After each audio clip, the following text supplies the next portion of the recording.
we're going to answer a very important question today. Who controls the mafia in 2025? This is a question that has plagued philosophers since the dawn of time, or at least since the end of The Godfather Part 2. Seriously, who runs the Italian-American mafia in this day and age? They're still powerful crime bosses pulling the strings from their luxurious mansions? Or has the mafia crumbled into irrelevance like a stale biscotti? Well, grab your complimentary cannoli, because we're about to find out. This video comes with a trigger warning for all our mob movie-loving mafiosos out there. We'll be spilling some serious spoilers about one of the greatest films ever made, The Godfather. Now let's get to it. If you grew up watching mafia movies on late-night cable, you probably have an image in your head of what a traditional mafia boss looks like. Think about it. There's always a huge guy with a thick mustache and a thick accent who looks like he hasn't shaved in a week even though he probably just did. And he's usually wearing a pinstripe suit that makes him look like a banker. But don't be fooled. This guy isn't here to talk about compound interest. He's here to talk about something much more dangerous, like whacking someone with a baseball bat or making them an offer they can't refuse. It's hard to tell which one is worse. In the movies, these guys are always the heads of their own crime families, controlling everything from gambling and loan sharking to narcotics and construction. They run the city with an iron fist, taking bribes from politicians and making sure everyone around them knows not to cross them. And when they do get crossed, well, you don't want to stick around to see what happens next. But let us ask you this. What if we told you that this whole image of the mafia boss might be a little bit off? In fact, what if we told you that there aren't any real mafia bosses left? Okay? Maybe that's a bit too clickbaity, but hear us out. Things have changed a lot since the days of Al Capone and Lucky Luciano, and the mafia has had to change with them. So if the old school bosses are gone, who's running the show now? The thing about being the boss of a crime family is that it's not exactly a job that you can put on your resume. Most of the time, it's a position that's earned through a combination of blood ties and sheer ruthlessness. You don't get to be the boss by being the nice guy. In fact, being nice is probably the fastest way to get whacked in the mafia. So if you're looking to make it to the top of the mafia food chain, you gotta be willing to get your hands dirty. Let's face it, most of us are not exactly cut out for that kind of life. Back in the day, the bosses were often the ones pulling the strings from the shadows. It's making big decisions that affected the entire family. They were the ones who decided whether to go to war with another family, whether to expand into a new racket, and whether to turn a cop into a dead guy. Basically, they were the CEOs of the mafia. But in 2025, things have changed a bit.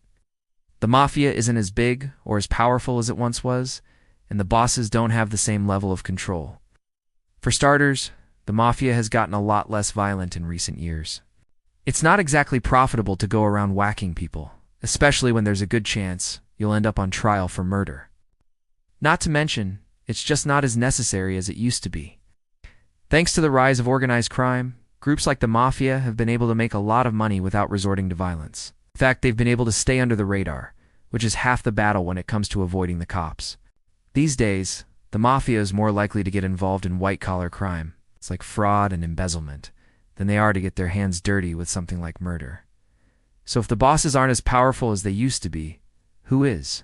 That's where things get interesting. Instead of having one big boss, the power has devolved into the hands of many, much like the political structure of ancient Athens. Well, not exactly. What we mean is that power has passed to the underbosses. If you're not familiar with mafia lingo, the underboss is basically the second in command. He's the guy who takes orders from the boss, but also helps run the day-to-day operations of the crime family. He's also the guy who takes over when the boss gets whacked. So yeah, being an underboss is pretty important. Nowadays, there isn't really such a thing as a boss in the mafia, at least not in the traditional sense. The bosses are gone, but the underbosses are still around, except now, they're the ones calling the shots. These guys are the real power brokers in the mafia, and they're the ones who need to be feared. They're the ones who decide how the family operates and how the money gets spent. They're also the ones who keep the peace between the families, which is no easy feat considering the mafia is basically one big dysfunctional family reunion. But why is this happening? Why has power devolved to the underbosses? Well, it's mostly because of the changing times. Mafia isn't what it used to be, and neither are its members. These days, the members of the mafia are more educated and more sophisticated than their predecessors. They know that violence does and always solve problems, and that sometimes it is better to go legit than to go splat. Take, for example, the Gambino crime family. This is one of the 5 original mafia families that make up the Commission, the governing body of the American mafia, and it's also one of the most powerful families there is. Now, the Gambino family has had its fair share of bosses, including the infamous Carlo Gambino himself. But who's in charge now?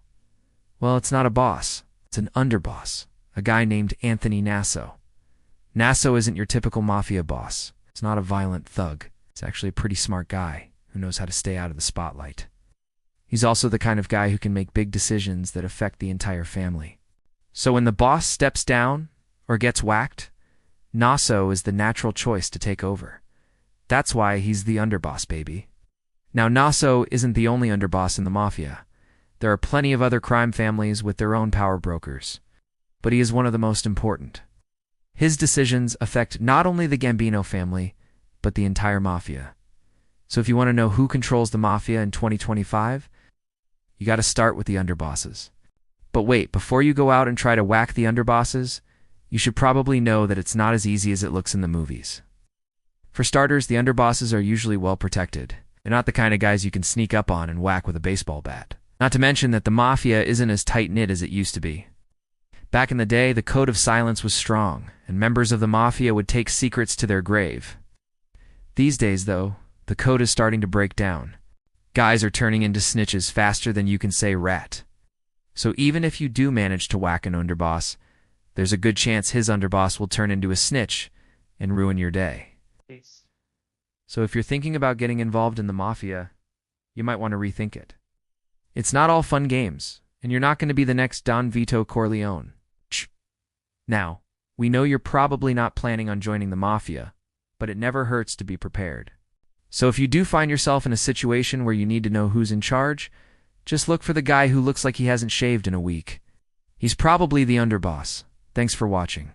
Be sure to check out our other videos like this one where we talked about whether or not the mafia is still a thing. Don't forget to subscribe so you never miss an upload.